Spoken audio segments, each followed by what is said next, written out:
who are these people and what happened to my patients? Many of whom were just becoming progressively more unhealthy, myself included.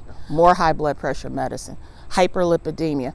Oh, you're pre-diabetic this year. And it was just becoming progressively worse. Every patient, unhealthy, unhappy, depressed, and anxious. I'm looking for some answers. I had to find something else because what I was doing obviously was not working for my patients. If what you're doing is working for you, great. But guess what? It's not. How do your patients feel? They don't feel better. How do they look? They don't look better. How are the numbers? They're not any better. Let's add another cholesterol medicine. Let's add another PCSK9 with a price tag of $15,000 a year. And the disease progresses. How do your patients feel on those medicines? How do they feel on the statins? Cognitive changes, fatigue, muscle soreness, weakness, increase in blood sugar.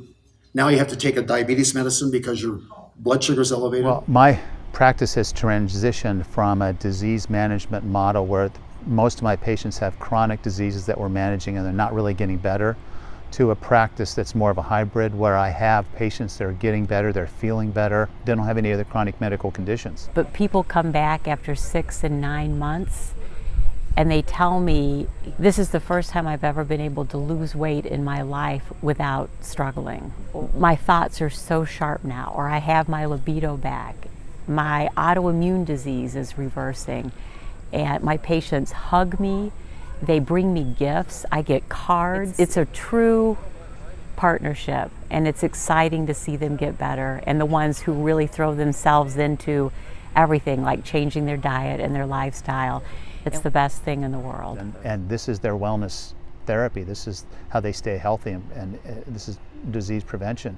So as a family practitioner, it really gives me that emotional lift and a reason to come to work every day. And so many of my colleagues that are just in disease management and they're pounding the patients through every day, they're stressed, they're overwhelmed, and they're feeling like they just can't keep doing it. And it's hard to see them struggle that way.